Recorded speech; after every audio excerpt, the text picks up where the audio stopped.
Winston Churchill stands as one of the most remarkable figures in modern history, celebrated for his indomitable spirit, eloquence, and leadership during some of the darkest days of the 20th century.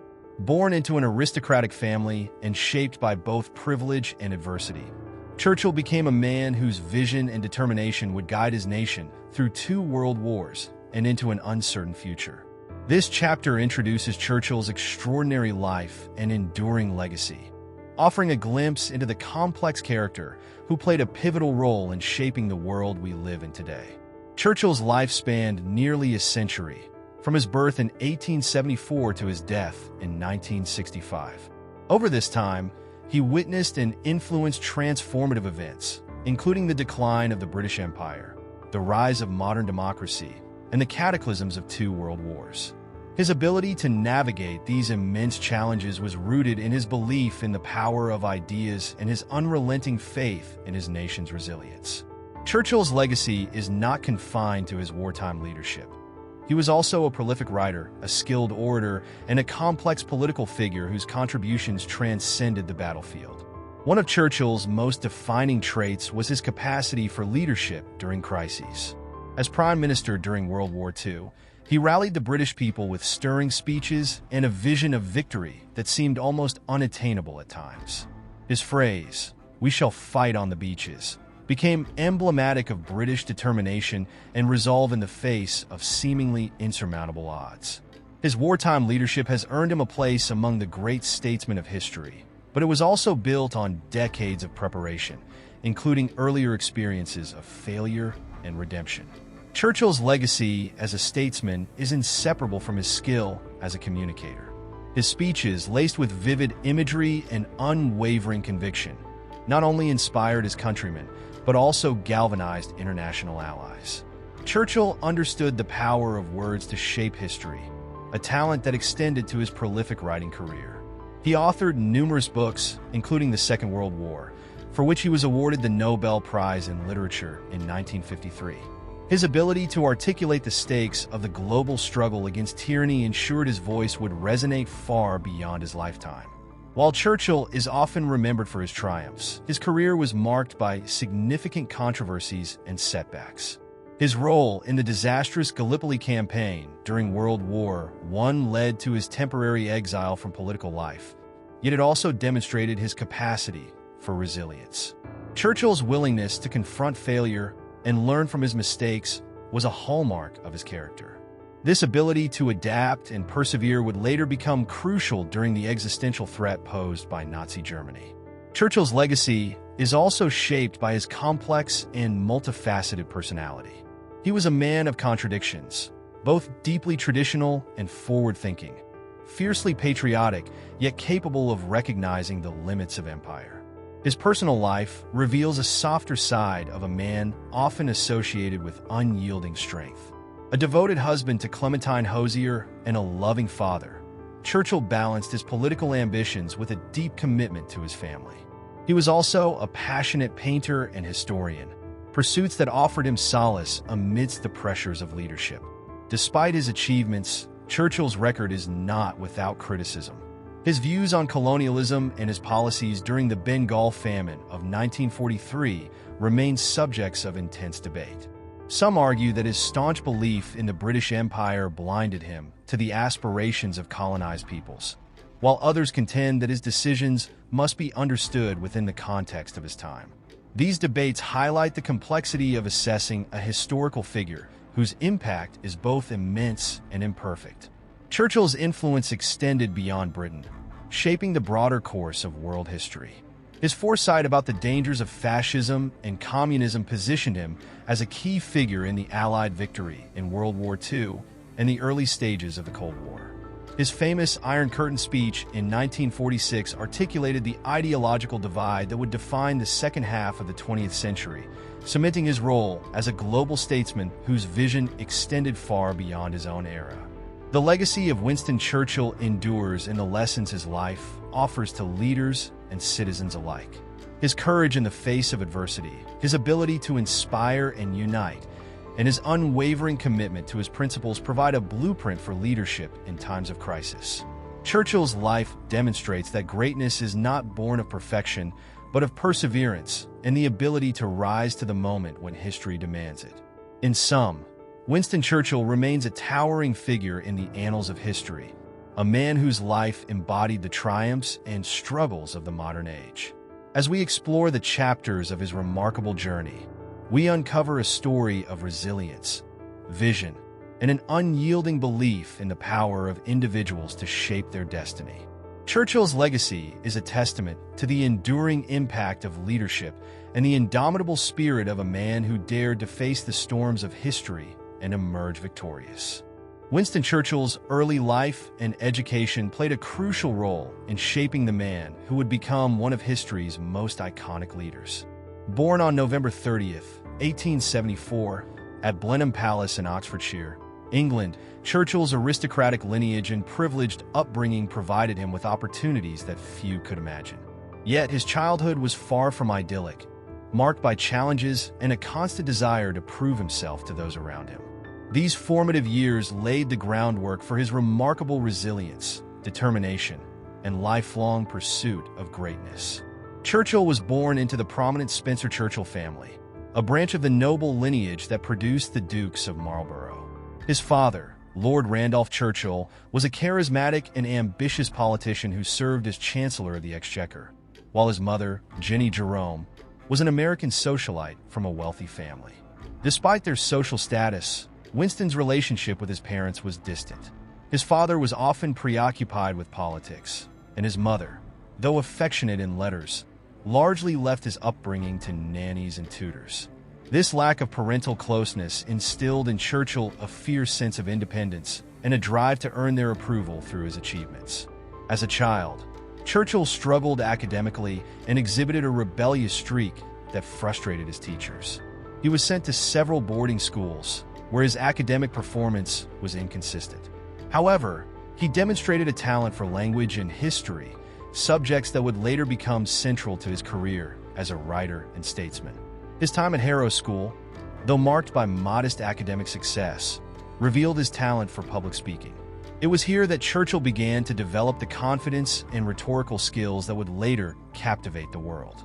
Churchill's early education also highlighted his determination to overcome challenges. He suffered from a lisp and a stutter, which made communication difficult during his formative years. Undeterred, he worked diligently to improve his speech, eventually turning this perceived weakness into one of his greatest strengths. This early struggle exemplified the resilience that would become a hallmark of his character. After completing his studies at Harrow, Churchill sought admission to the Royal Military College at Sandhurst. His initial attempts were unsuccessful, as he failed the entrance exam twice. Undaunted, he persisted and ultimately passed on his third attempt, securing a place at Sandhurst in 1893. This determination to succeed against the odds would later define his approach to politics and leadership. At Sandhurst, Churchill thrived, excelling in military strategy and earning a commission in the British Army. Churchill's time in the military not only honed his discipline, but also exposed him to the realities of war and empire. His early deployments took him to Cuba, India, and Sudan, where he served as both a soldier and a war correspondent. These experiences broadened his worldview and deepened his understanding of global politics, imperialism, and military strategy. They also fueled his passion for writing, as he published dispatches and books based on his observations. This dual role as a soldier and chronicler of events foreshadowed his later ability to articulate the stakes of global conflict to the public. Another critical aspect of Churchill's upbringing was his exposure to history and tradition. He developed a deep admiration for his ancestor, John Churchill, the first Duke of Marlborough, who was a celebrated military commander. This familial connection to greatness inspired Churchill and reinforced his belief in the importance of strong leadership during times of crisis. It also instilled in him a sense of destiny, as he sought to emulate and even surpass his ancestors' accomplishments. While Churchill's early life was marked by privilege, it was also defined by a sense of being underestimated. His academic struggles and unconventional approach to life led many to doubt his potential. Yet, These challenges only fueled his determination to succeed. Churchill later reflected on his youth with a mixture of humor and pride, acknowledging the difficulties he faced while recognizing how they shaped his character and ambitions. Churchill's upbringing also fostered a lifelong interest in the arts and culture. His love of literature and history was complemented by his passion for painting, which he pursued as a hobby throughout his life. These creative outlets provided him with a means of coping with stress and maintaining a sense of perspective during his later years of intense political and military responsibility. In summary, Winston Churchill's early life and education were pivotal in shaping the qualities that defined his leadership and legacy. From the challenges of his childhood to his experiences at Sandhurst and beyond, Churchill's formative years were marked by a relentless drive to overcome adversity and achieve greatness. These years forged the resilience, determination, and intellectual curiosity that would later enable him to navigate the tumultuous events of the 20th century and leave an indelible mark on history. Winston Churchill's career as a soldier and war correspondent was a defining chapter in his life, showcasing his courage, ambition, and remarkable ability to seize opportunities. During these years, Churchill gained firsthand experience of warfare, a profound understanding of military strategy, and a growing sense of his capacity to influence public opinion. This period not only shaped his worldview, but also laid the foundation for his political career, an enduring reputation as a man of action. Churchill's military career began after graduating from the Royal Military College at Sandhurst in 1895. He was commissioned as a second lieutenant in the 4th Queen's Own Hussars, a prestigious cavalry regiment. His first assignment took him to Cuba, where he observed the Spanish military's operations against Cuban insurgents. This experience, though brief, offered Churchill his first taste of combat and introduced him to the complexities of colonial conflicts. It also marked the beginning of his dual role as a soldier and journalist, as he sent dispatches to British newspapers describing his observations. Following his time in Cuba, Churchill was deployed to India, where he served in the Malakand Field Force during the frontier wars in the Northwest Frontier Province, modern-day Pakistan. These campaigns against tribal forces in the rugged mountains were brutal and challenging, providing Churchill with valuable insight into guerrilla warfare and the harsh realities of imperial rule. His experiences in India inspired his first book, The Story of the Malakand Field Force, which demonstrated his keen analytical mind and vivid writing style. Churchill's desire for action and recognition drove him to seek opportunities beyond his formal military duties. In 1898, he secured a position with General Herbert Kitchener's army in Sudan, participating in the campaign against Mahdi's forces. Churchill took part in the Battle of Omdurman, one of the last major cavalry charges in British military history. His experiences during the campaign formed the basis of his second book, The River War, which combined detailed military analysis with criticism of aspects of British imperial policy. Churchill's ability to leverage his military experiences for personal advancement was evident in his decision to become a war correspondent. Writing for major newspapers like the Daily Telegraph and the Morning Post, he not only earned a substantial income, but also gained public recognition for his daring exploits and eloquent prose. His dispatches offered vivid accounts of battles, shedding light on the human cost of war and the strategic challenges faced by the British Empire. This dual career as a soldier and journalist allowed Churchill to position himself as both a man of action and a thinker, setting him apart from his contemporaries. One of the most dramatic episodes of Churchill's early career occurred during the Second Boer War, 1899 to 1902. Assigned to cover the conflict as a war correspondent, Churchill quickly found himself in the midst of the action. In November 1899, while accompanying an armored train, he was captured by Boer forces and imprisoned in a camp in Pretoria. Rather than resigning himself to captivity, Churchill orchestrated a daring escape, traveling nearly 300 miles across enemy territory to reach safety in Portuguese East Africa, modern-day Mozambique. His escape made headlines in Britain, turning him into a national hero and further boosting his public profile. Churchill's experiences in South Africa solidified his reputation as a man of extraordinary bravery and resourcefulness. His dispatches and subsequent book, London to Ladysmith via Pretoria, detailed his adventures and the broader implications of the Boer War. The public admiration he garnered during this period opened doors for his entry into politics, as many saw in him a leader who combined intellect with practical experience on the battlefield. Throughout his career as a soldier and correspondent, Churchill demonstrated an unrelenting drive to prove himself. His willingness to take risks, both on the battlefield and in his writings, revealed a man determined to rise above the constraints of his privileged but overshadowed upbringing. These experiences not only honed his leadership abilities, but also cultivated a deep understanding of the interplay between military strategy and public perception, an understanding that would serve him well during World War II. Churchill's writings during this period also highlighted his evolving views on war and empire. While he remained a staunch supporter of British imperialism, his accounts often included critiques of the inefficiencies and injustices he observed. These nuanced perspectives set him apart from many of his contemporaries, reflecting a complex individual who could both celebrate and question the institutions he served. In conclusion, Churchill's years as a soldier and war correspondent were instrumental in shaping his character and career. They provided him with invaluable lessons in leadership, strategy, and resilience while establishing his reputation as a courageous and articulate figure. This period of his life not only prepared him for the challenges of political leadership, but also revealed the qualities that would define him: a relentless drive to achieve, a willingness to confront danger, and an enduring commitment to his ideals. As Churchill transitioned from the battlefield to the halls of Parliament, these experiences remained central to his identity, propelling him toward the extraordinary legacy he would leave behind. Winston Churchill's entry into politics marked the beginning of a long and storied career that would shape the trajectory of the 20th century. From his early days as a newly elected member of Parliament to his controversial shifts in party allegiance, Churchill's initial years in politics reflected his ambition, independence, and determination to make his mark. This chapter explores the foundations of Churchill's political career, highlighting the formative experiences and defining decisions that positioned him as a dynamic yet polarizing figure.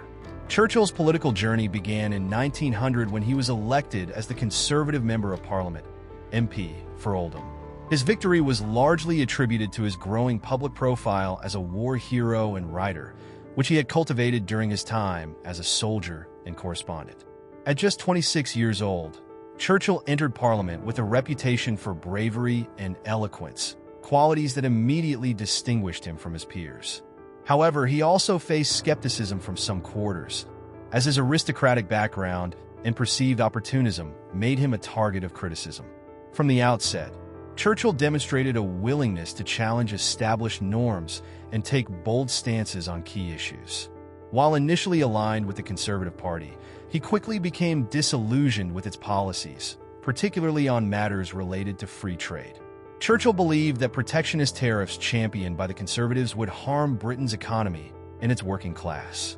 This divergence in views led to his dramatic decision in 1904 to cross the floor and join the Liberal Party, a move that underscored his independence and willingness to risk his political future for his convictions.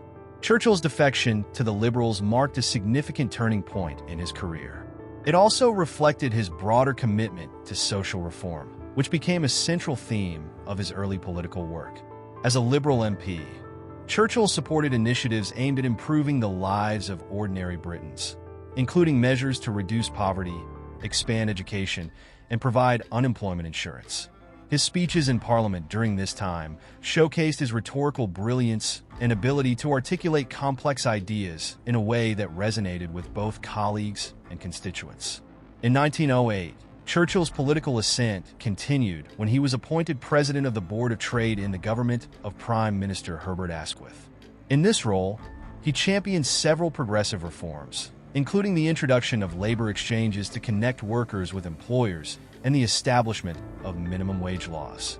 Churchill's work on the Trade Boards Act of 1909, which aimed to address exploitative labor practices, demonstrated his commitment to addressing economic inequalities, a cause that would remain important to him throughout his life.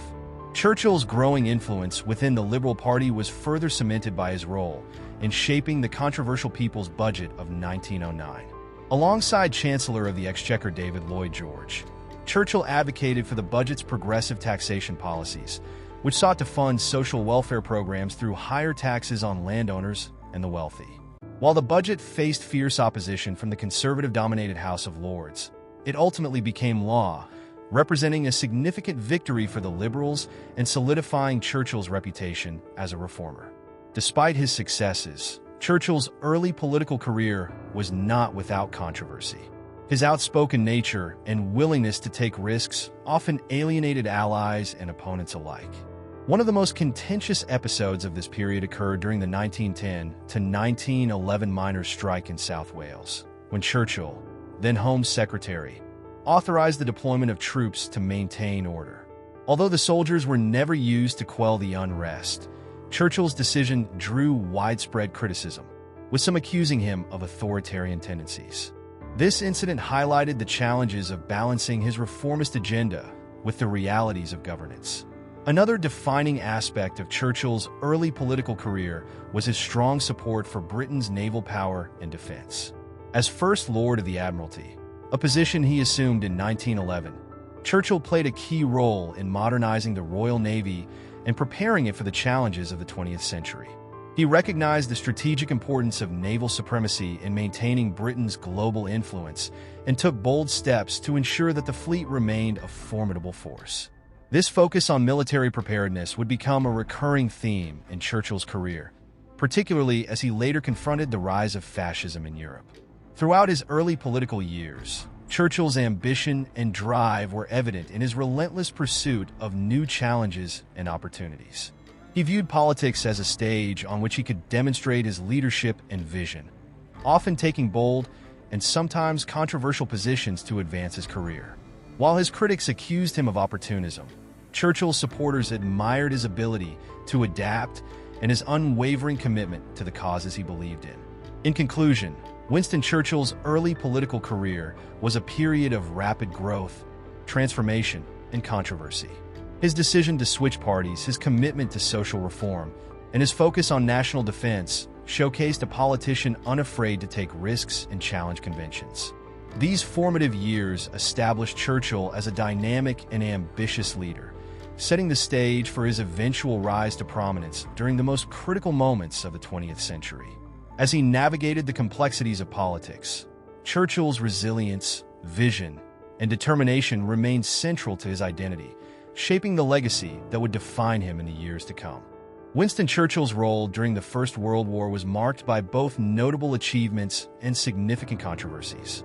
As First Lord of the Admiralty, he was at the forefront of Britain's naval operations during the early stages of the conflict.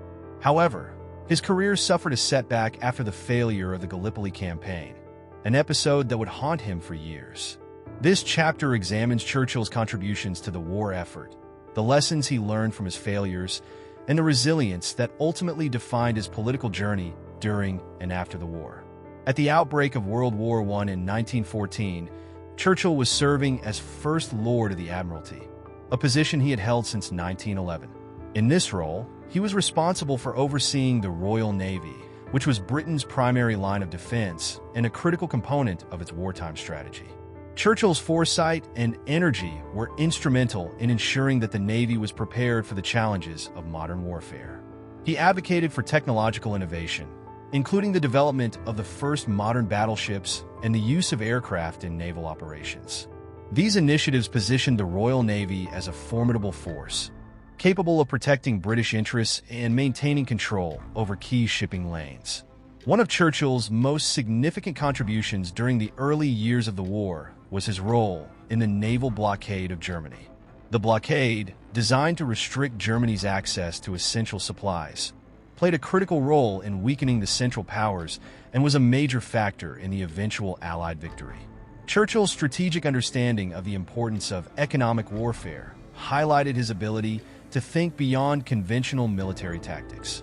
However, the blockade also had humanitarian consequences, contributing to food shortages and civilian suffering, which drew criticism from some quarters. Churchill's ambitious nature and willingness to take risks became evident in 1915, when he championed the Gallipoli campaign. The plan aimed to force open the Dardanelles Strait, a critical waterway controlled by the Ottoman Empire, to create a supply route to Russia and potentially knock the Ottomans out of the war.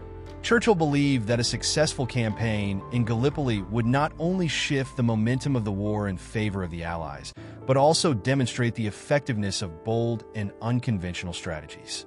However, the Gallipoli campaign turned into a disastrous failure. Poor planning, inadequate coordination between naval and land forces, and fierce resistance from the Ottoman defenders led to heavy casualties and no significant strategic gains. The campaign became a symbol of Allied mismanagement, and Churchill, as one of its principal architects, faced widespread blame. In the wake of the failure, he was forced to resign as First Lord of the Admiralty and was effectively sidelined from the war effort. Churchill's political and personal humiliation during this period was profound. He described Gallipoli as the greatest tragedy of his life and faced calls to end his political career entirely. Yet, true to his character, Churchill refused to retreat into obscurity. Instead, he sought redemption by returning to military service.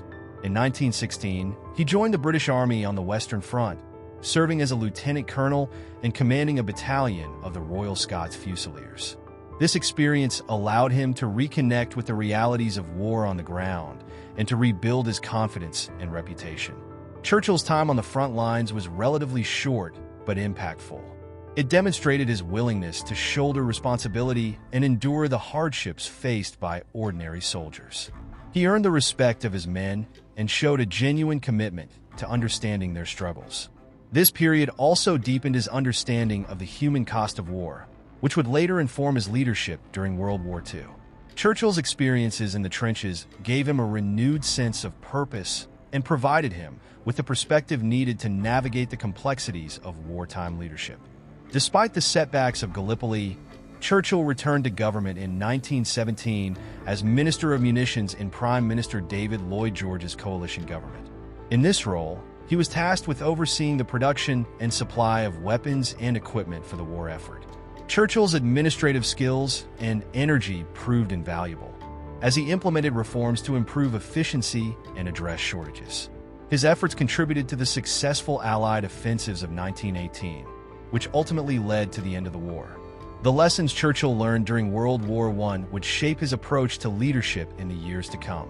The failure of Gallipoli taught him the importance of thorough planning, clear communication, and realistic expectations in military operations. It also reinforced his belief in the value of resilience and the necessity of learning from failure. These lessons were evident in his leadership during World War II, when he applied his experiences to guide Britain through even greater challenges. In conclusion, Churchill's role during the First World War was a defining chapter in his career, marked by both triumph and failure. While his involvement in the Gallipoli campaign damaged his reputation and temporarily derailed his political ambitions, it also revealed his capacity for introspection and his determination to overcome adversity. Churchill's ability to learn from his mistakes and adapt to new challenges demonstrated the resilience that would later make him one of history's most celebrated leaders. The experiences of World War I not only tested his character, but also prepared him for the monumental responsibilities that awaited him in the decades ahead. The interwar period, 1919 to 1939, was a tumultuous time for Winston Churchill, marked by political reinvention, controversial decisions, and a growing sense of isolation. During these years, Churchill grappled with the shifting political landscape of Britain, the challenges of economic recovery after World War I, and the growing threat of fascism in Europe. While his political fortunes ebbed and flowed, this period was critical in shaping the leader who would later rise to prominence during the Second World War. Following the end of World War I, Churchill's career initially rebounded as he took on significant roles in the post-war government. Appointed Secretary of State for War in 1919, he faced the enormous task of managing Britain's transition from wartime to peacetime. This included overseeing the demobilization of millions of soldiers, addressing labor unrest, and responding to the demands for social and economic reform. Churchill's efforts were shaped by his belief in maintaining order and preserving the British Empire, but they also exposed him to criticism for his hardline stance against revolutionary movements, particularly in the wake of the Russian Revolution. Churchill's opposition to Bolshevism became a defining feature of his post-war policies. He was a vocal critic of the Soviet regime and advocated for British support of the White Army during the Russian Civil War. His vehement anti-communism alienated many within the Liberal Party and contributed to his growing alignment with conservative ideals.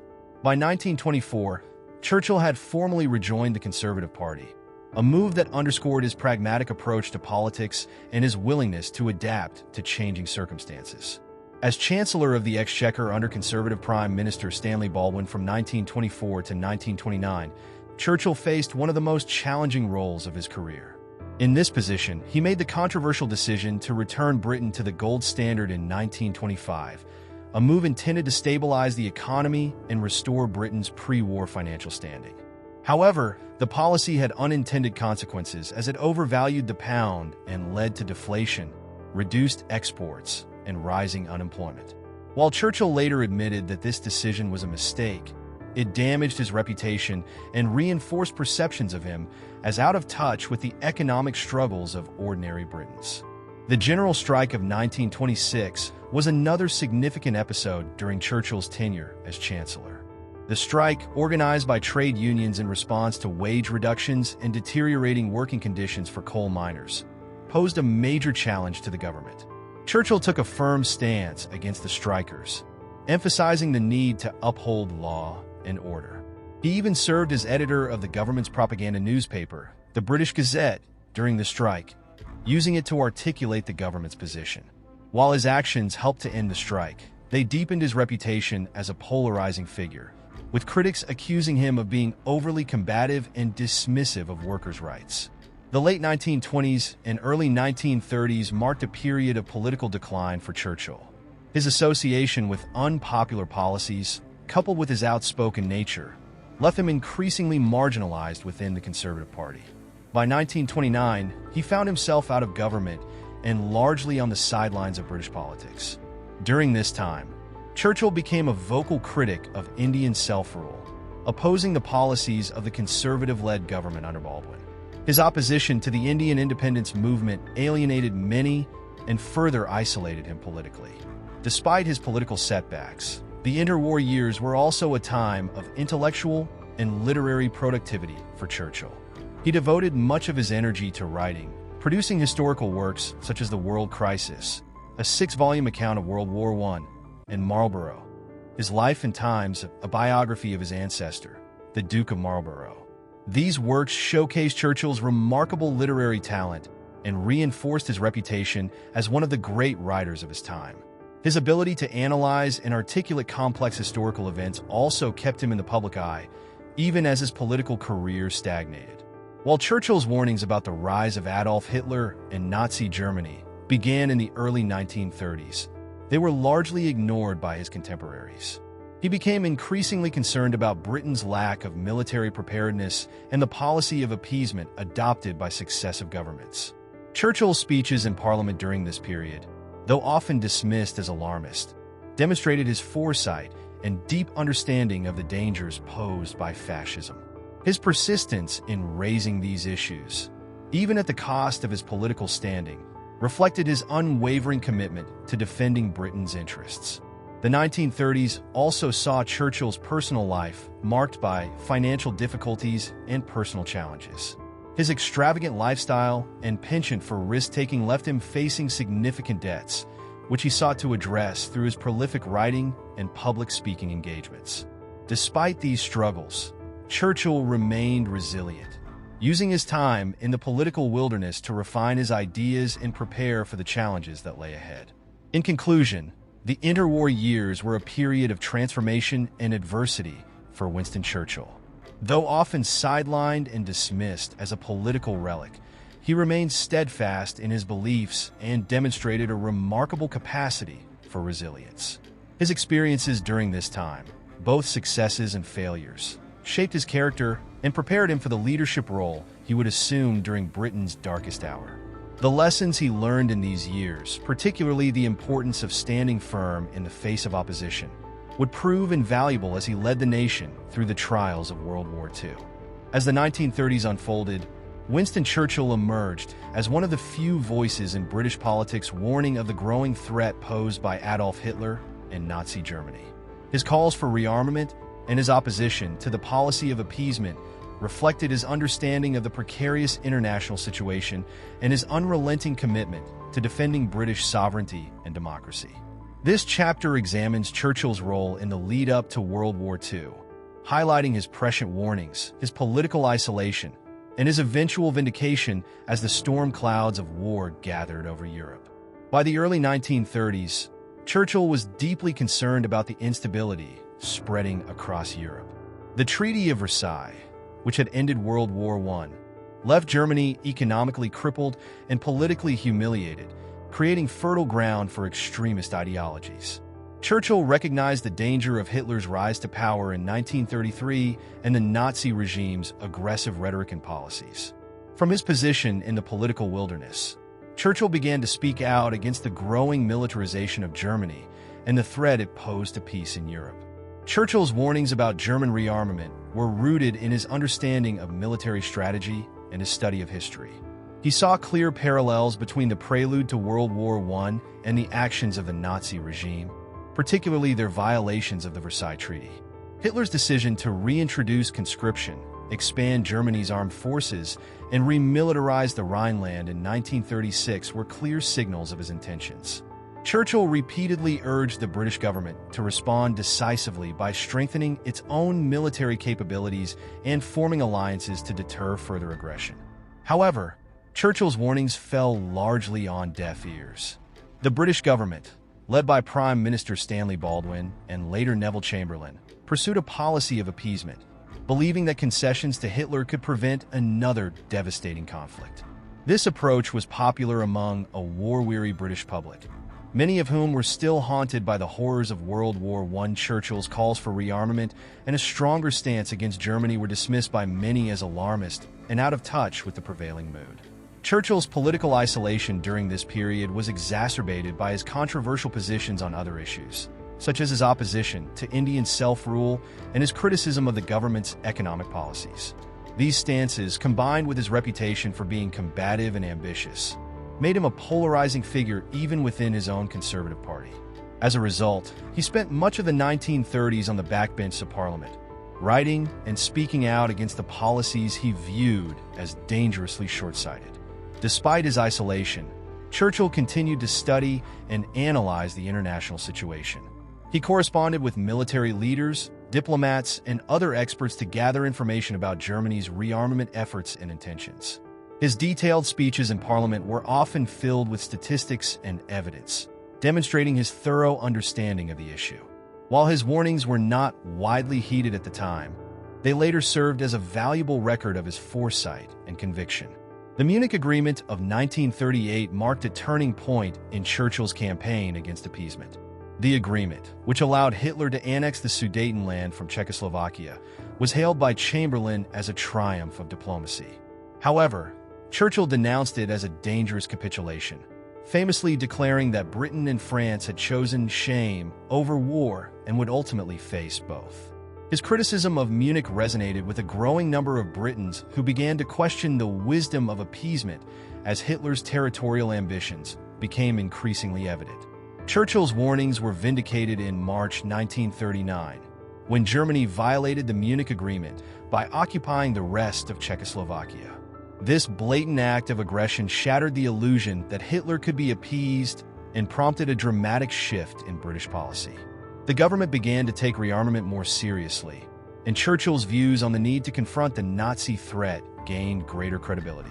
When Germany invaded Poland in September 1939, triggering the outbreak of World War II, Churchill's long-standing warnings were fully realized.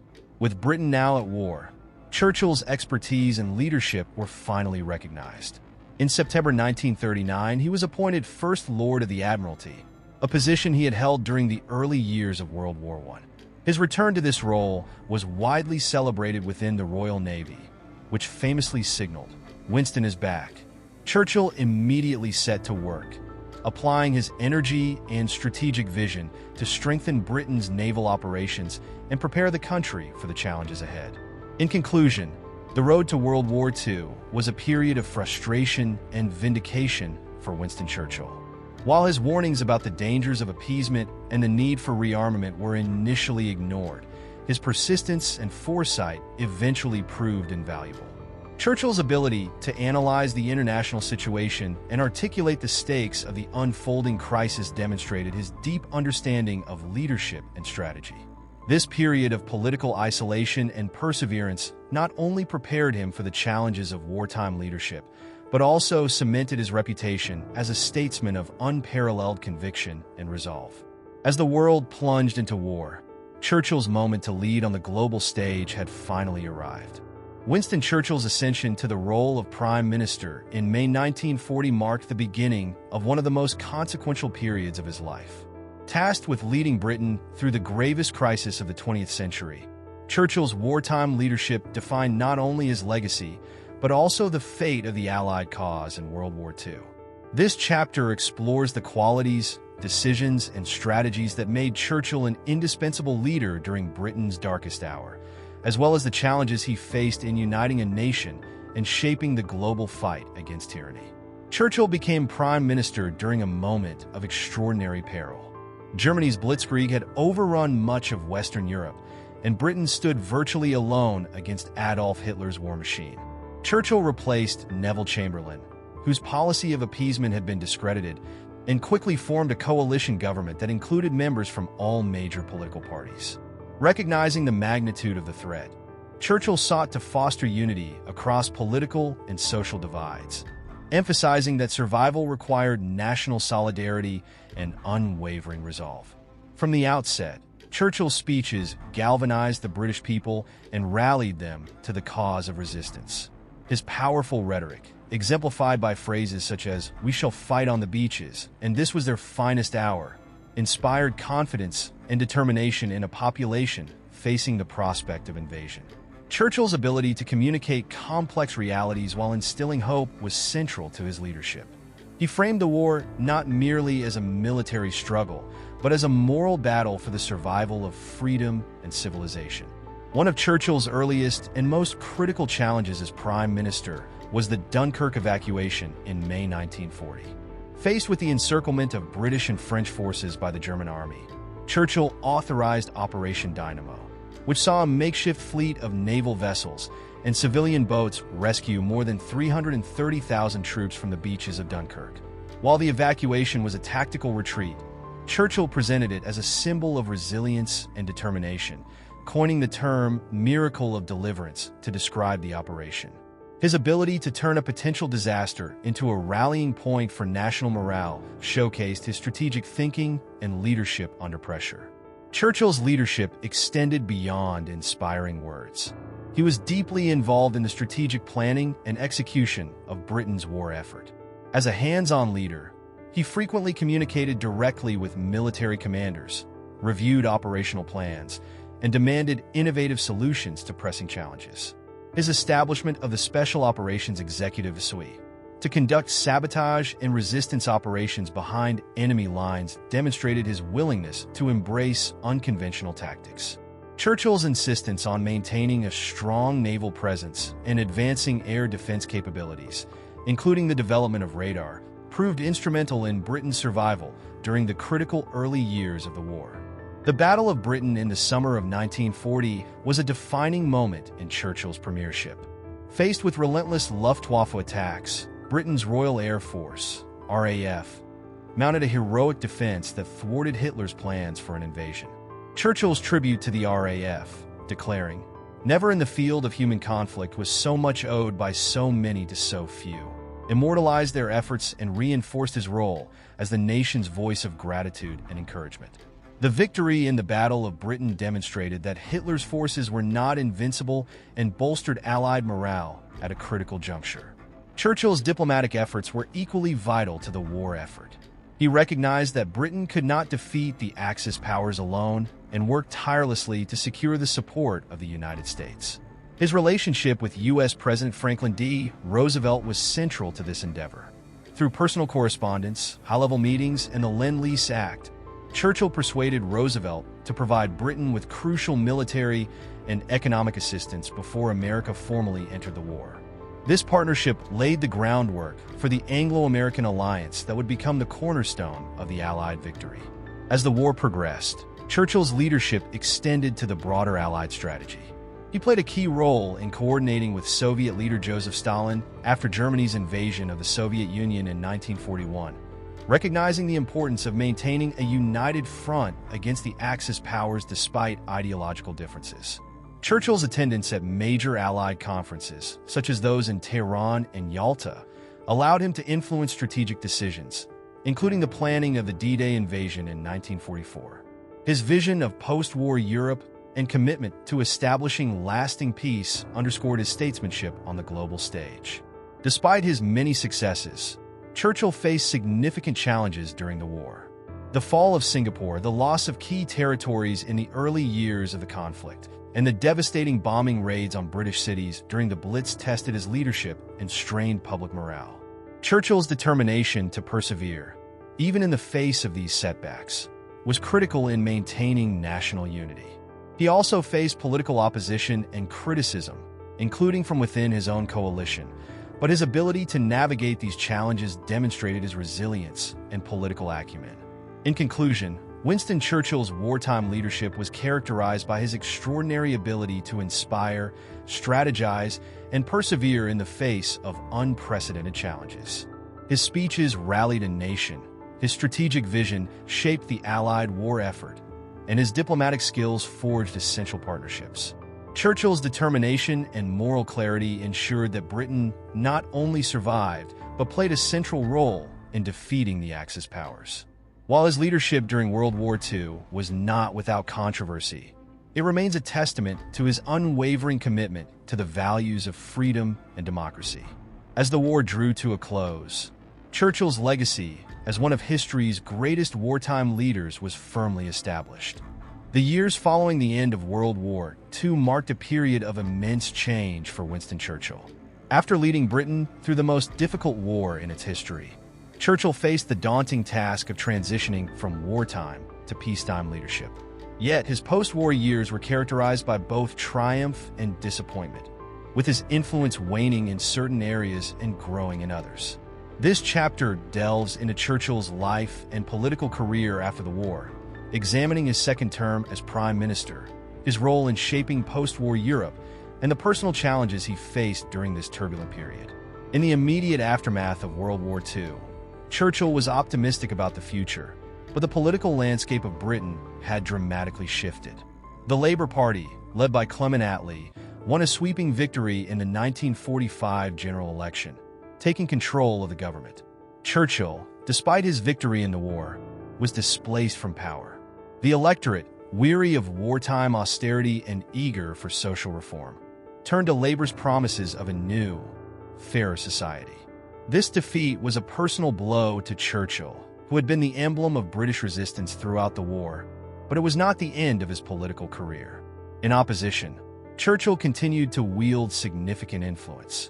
He became one of the foremost critics of the Labour government's domestic policies, particularly its nationalization of key industries and the expansion of the welfare state. Churchill's conservative ideals, which prioritized individual liberty and private enterprise, clashed with the social programs being implemented by Attlee's government. Yet, Churchill's voice of opposition was tempered by his understanding of the importance of post-war reconstruction, and he recognized that Britain would have to adapt to the changing global order. Churchill's vision for Europe in the post-war era was shaped by his deep concerns about Soviet expansionism. As the Cold War began to take shape, Churchill emerged as one of the earliest and most vocal advocates for a united Western Front against the spread of communism. His famous Iron Curtain speech in 1946, delivered in Fulton, Missouri, warned of the growing divide between the Soviet-dominated Eastern Bloc and the Western democracies. Churchill's call for a special relationship between Britain and the United States, as well as his support for the establishment of NATO, highlighted his belief that the West must stand together to counter the Soviet threat. Though Churchill's post-war political career was marked by significant defeats, he remained a figure of stature on the world stage. His efforts to shape the post-war order, particularly in advocating for a united Europe, laid the groundwork for the formation of the European Union in the decades that followed. Churchill's call for European unity was motivated not by economic considerations alone, but by a belief that only through cooperation could the continent avoid the destructive conflicts that had marred its history. His advocacy for a united Europe remained a central theme throughout his post-war career, even though Britain's relationship with Europe would continue to evolve in complex ways. In 1951, Churchill made a triumphant return to power, winning the general election and becoming Prime Minister for the second time. His second term, however, was very different from his wartime leadership. At the age of 77, Churchill was no longer the same dynamic force that had led Britain through the war. His health was in decline, and he found himself grappling with the challenges of a world that had changed drastically since the war. Nevertheless, his leadership during this time was instrumental in managing Britain's post-war recovery. One of Churchill's primary concerns during his second term was the rebuilding of Britain's economy, which had been severely damaged by the war. Though he had opposed many of Labour's policies in the 1940s, he recognized that certain aspects of the welfare state were now an integral part of British society. His government focused on stabilizing the economy and improving relations with the United States, which provided much-needed assistance through the Marshall Plan. Yet, despite his efforts, Britain's post-war decline as a global power became more apparent. The empire was beginning to crumble, and the country's influence on the world stage was waning. Churchill's second term was also marked by personal challenges, particularly his health. He suffered a number of strokes during this period, which affected his ability to govern effectively. Despite these health setbacks, Churchill remained active in public life, continuing to give speeches and advocating for British interests. His indomitable spirit was evident in his refusal to step down, even as his physical condition deteriorated. Yet his leadership was increasingly constrained by the limitations of old age, and he began to face more criticism for his handling of domestic and international affairs. By the time Churchill stepped down as Prime Minister in 1955, he had already cemented his place as one of the most iconic figures in British history.